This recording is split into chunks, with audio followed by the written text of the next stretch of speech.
And now for something completely different. Earlier this week, a Chicagoan climbed Mount Everest without ever leaving Lakeview.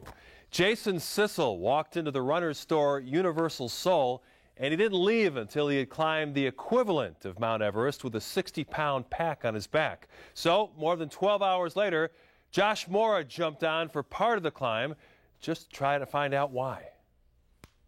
I had worked on Wall Street for about 9 years and had an epiphany, if you will, on Mount Kilimanjaro. Maybe it is only from that kind of perspective that a person like Jason Sissel can walk the path away from the absurd and into enlightenment.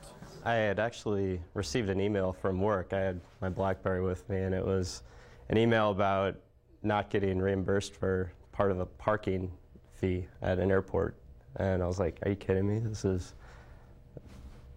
beyond my belief. I couldn't believe it. So that's when it kind of hit me that I have to do something that I'm truly passionate about and something that I think can hopefully have a big impact on the world. And so Sissel thought about reaching new heights. He left his successful financial services career to form Endure to Cure, a foundation which benefits pediatric cancer patients through all types of endurance athletic events, which was an interesting choice because though Sissel had been a competent ball sport athlete growing up in Iowa, he'd never done an endurance event before. Before I founded it, I had committed to doing an Ironman, and this was at the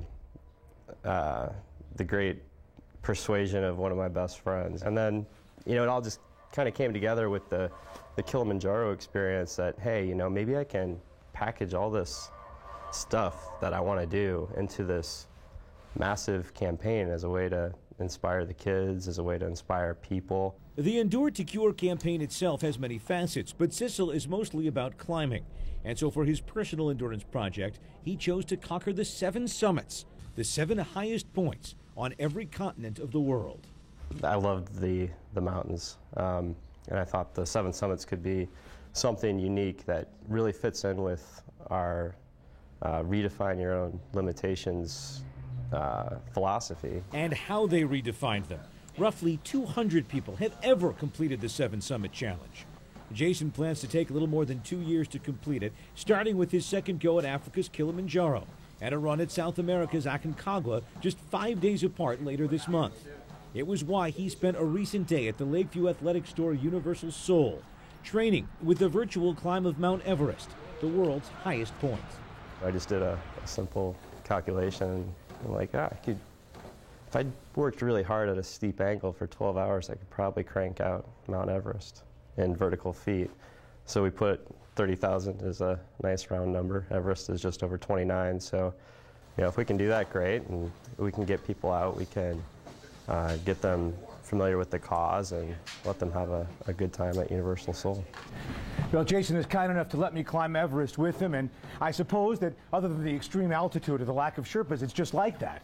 Now, what's interesting, though, about this whole project is Jason doesn't consider himself to be a mountain climber, and that's part of the point. I didn't have some natural gift to do that. I think most of it is in your head. What you tell yourself every day when you wake up. If you tell yourself when you wake up that you can't do something, you're never going to do it. And nobody's going to believe that you can if you don't believe in yourself. And so Jason Sissel continues the long climb towards making something happen, hoping that by climbing for 12 hours in a shoe store and by reaching the 7 summits of the globe, he can inspire others, athletes and artists, affluent and impoverished, healthy and sick, to join him at the top of the world. What we're trying to do is inspire people that it's not, you don't have to be, that person right now. You can become that by taking step after step. Everyday people can do extraordinary things if they really have a higher purpose and have a reason for what they're trying to accomplish. The total is 30,523 feet. 23 feet. Nice. 12 hours. Yeah! Woo! He's done! In Chicago, Josh Mora, Comcast Sportsnet. All right, Josh, thank you very much. Jason has already completed the summit of Mount Kosciuszko in Australia. You can learn more about his E2C campaign, how you can help support his climb and cause, or become one of the athletes on his endurance team simply by logging on to enduretocure.org. After the break, we'll